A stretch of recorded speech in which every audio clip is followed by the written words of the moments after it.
The 19th century was not just another chapter in the history of the Nile Valley, it was a seismic turning point that would fundamentally reshape the political and social landscape of the South for generations to come. For centuries, the worlds of the South had been defined by local interactions, clans, chiefdoms, and regional trade. Now those worlds were being drawn into the orbit of much larger imperial powers with global ambitions. Larger forces were pushing southward, driven by a logic of expansion that local communities had never encountered before.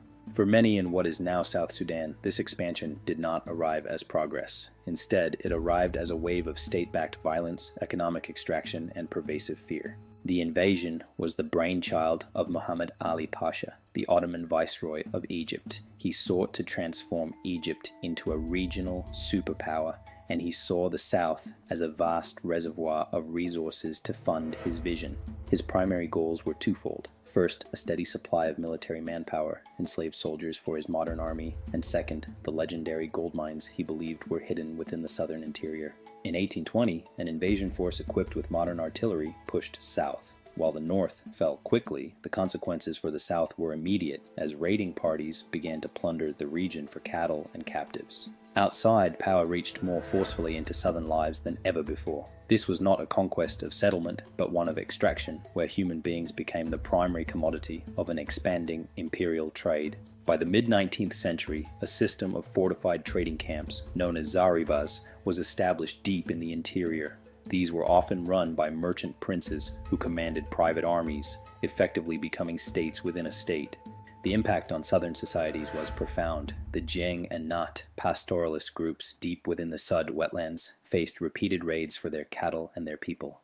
These incursions were not just attacks on individuals, they were attempts to dismantle the very economic and social structures that had sustained these communities for millennia.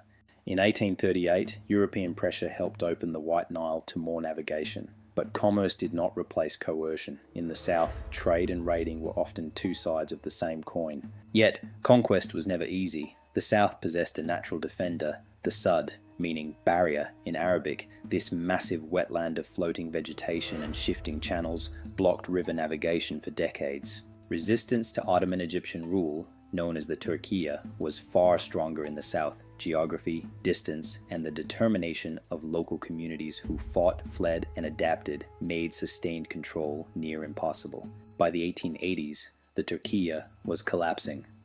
In the north, a religious leader named Muhammad Ahmad proclaimed himself the Mahdi and launched a jihad to expel the foreigners and purify the land.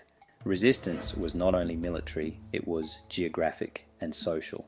Communities used the impenetrable Sud as a natural fortress, leading raiding parties into dead-end channels or retreating into the deep marshlands where cavalry and artillery could not follow.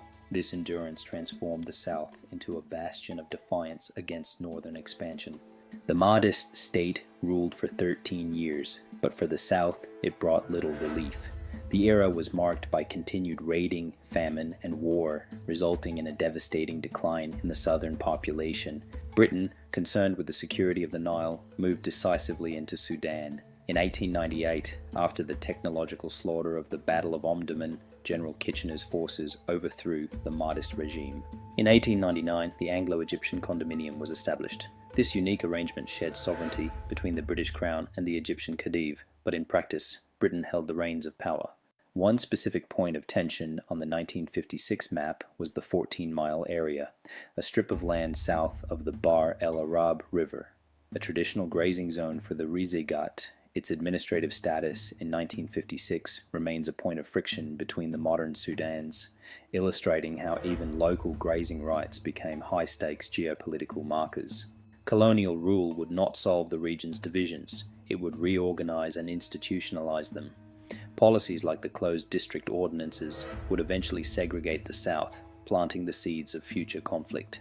This period left more than just political borders. It left a legacy of suspicion, memory of outsiders arriving with violence and extraction that survives today in oral tradition and political consciousness. Interestingly, a single official master map from Independence Day has proven elusive.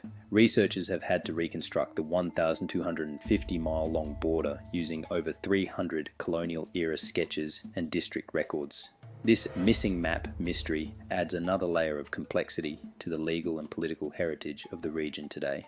Later conflicts would not emerge from nowhere. They would grow in soil already marked by the trauma of the 19th century. Understanding this history is the key to understanding the resilience of the South Sudanese people today. In our next episode, we look closer at the map of the condominium and how the drawing of one Sudan deepened the differences that would later tear it apart. I am Mr. Yol, and this is the Armchair Historian.